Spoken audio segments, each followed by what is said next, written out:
Hi everyone, and welcome back to Be Rich Cards, where we talk about all things Pokemon TCG. This video is part 2 of a beginner Pokemon series where I'm going over everything you need to know to play the trading card game. In part 1, I explained monster cards and energy cards, and that is some of the most important things you need to know to get started. If you need a reminder, go back, watch part 1 of the series as many times as you would like. But for today, we're going to learn about trainer cards, standard rotation, and jump right into how to begin a match. As a quick refresher, in the Pokemon trading card game, we play from a basic deck of cards. To play standard format, that deck must be comprised of 60 cards that can be a mix of creature cards, trainer cards, and energy cards. You can have up to 4 copies of the same named card in every deck except A-Spec trainer cards and energy cards. A-Spec cards you can only have 1, energy cards you can have as many as you'd like. We draw cards from our pre-built deck and use our creature cards on the field to knock out our opponent's active creature cards to draw prize cards. And the first person to draw all 6 of their prize cards wins. The only other card that we need to talk about within the deck is trainer cards.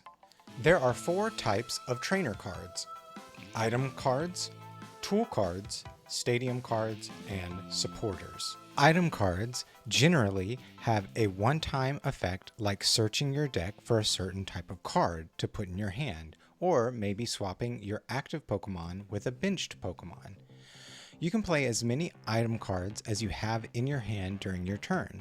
Once you use the item card, it goes into your discard pile. You can tell a trainer card is an item card by the word item on the top left. This is Nest Ball, where it allows you to search your deck for a basic Pokemon and put it onto your bench. You then shuffle your deck. The next type are Pokemon tool cards. These generally boost Pokemon's abilities or add some other effect. Each Pokemon can have only one tool attached at a time. The tool's effects are continuous as long as the tool is attached or removed by another card's effects, or a Pokemon is knocked out or sent back to your hand. You can play as many tool cards as you have in your hand and Pokemon that are available to have a tool card during your turn. This is Bravery Charm, and again you can see on the top left it says Pokemon Tool. The basic Pokemon this card is attached to gets plus 50 HP. Stadium trainer cards provide an available action or effect to both sides of the field during their turn, and remains on the field unless another stadium card is played or a card effect removes it. Only one stadium card can be played at a time. If a new one comes into play, you have to discard the old one and end its effects. You can only play one stadium card per turn and cannot play a stadium card if a card of the same name is already in play. This card, as you can see again on the top left, is a stadium card. It says Stadium. Its name is Artisan. This card's effect is that once during each player's turn, that player may search their deck for a basic Pokemon card that does not have a rule box and put it onto their bench. Then that player shuffles their deck. And the last trainer card is a supporter card. These are like item cards, but you can only play one supporter card per turn. Again, the word supporter is on the top left, and this supporter is called Arven. It allows you to search your deck for an item card and a Pokemon tool card, reveal them to your opponent, and put them into your hand. Then you have to shuffle your deck. So that is all the types of trainer cards that you can have: items, tools, stadiums, and supporter cards. This leads us into standard format. Our decks, to be in standard format and to be legal, all have to have cards that on the bottom left are marked with an F, G, or H. You can see this card on the bottom left has a G. so that means it is in standard rotation. Rotation updates every year, so you want to make sure you're playing with cards that are legal for this format. Now, if you're just playing with a friend and everyone agrees, you can play whatever cards you want. But if you're going to an official event, or if you're just wanting to practice for the standard format, you have to make sure that the cards are standard rotation. So now we have our deck all set. The next thing we need to know before starting our game is what are the zones on the field. You have your deck, which is your 60 cards, and both players know that each deck should be 60 cards. And no one can look at or change the order of the cards in their deck unless a card says to do so. Next is our discard pile. Cards taken out of play go here unless a card played says otherwise. When a Pokemon is knocked out, it and any attached cards like energy cards or tool cards are sent to your discard pile. One of the in-play spots is our active spot. Each player starts with and must have one Pokemon in their active spot at all times. If your opponent does not have more Pokemon in play, you win the game. The other in-play zone is our bench. Each player may have up to 5 Pokemon on their bench at any one time. Any Pokemon in play other than in the active spot must be on the bench. And finally are our prize cards.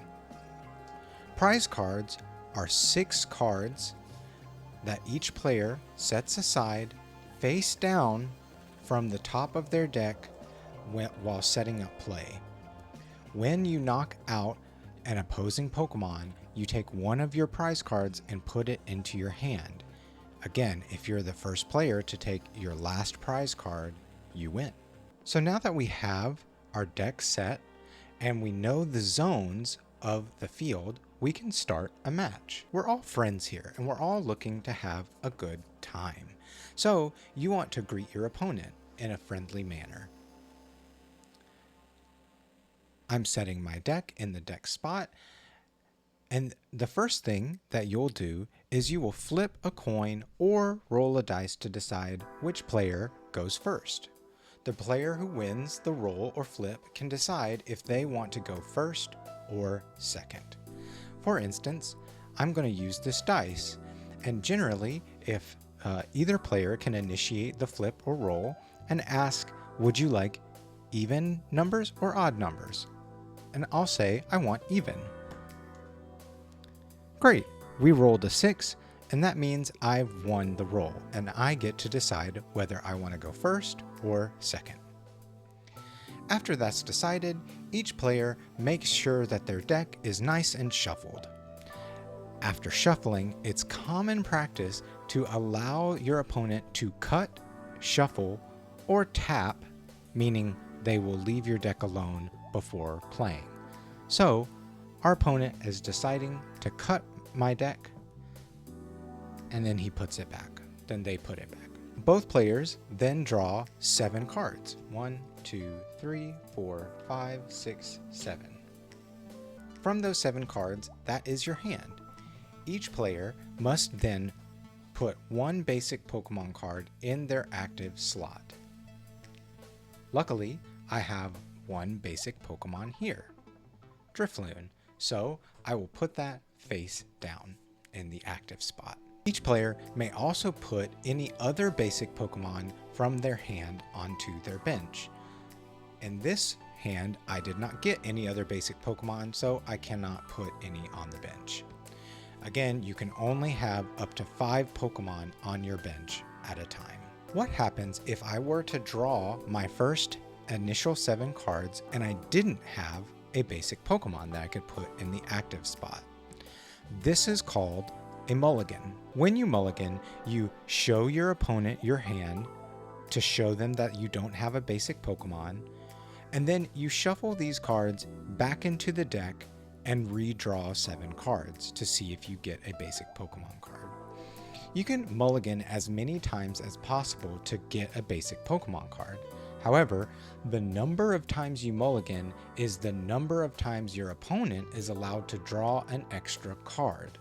So, if you mulligan twice to get a basic Pokemon card in your hand, your opponent can choose to draw 2 extra cards from their deck after they've placed their prize cards. After we've drawn our hand and placed down any Pokemon cards onto the field, we can then take 6 cards, the top 6 cards of our deck, and put them face down as our prize cards. These are the prize cards from which you'll draw from if you knock out one of your opponent's Pokemon. Once you've placed your prize cards down, you can shake your opponent's hand, give them a good fist bump, wish them good luck, and then start your game by flipping over your active Pokemon or any Pokemon on the bench. So congratulations, you've now started your first Pokemon game. Whoever was decided to go first will then go first. I'll say that I wanted to go first, so I have my hand, and the first thing I'll do is draw 1 card, and then we continue with the game. We've started our first Pokemon match, and we've learned about trainer cards and standard rotation for our decks. In the next video, part 3, we're going to go from here and learn how to play an actual game, battling, taking prize cards, and the different functions within a turn. If you like this video, please make sure to subscribe to get notified for our next video. And if you have any questions, feel free to give a comment down below, and I will try my best to answer you or in the comments or in the next video. All right, friends, that's enough for today. I will see you next time.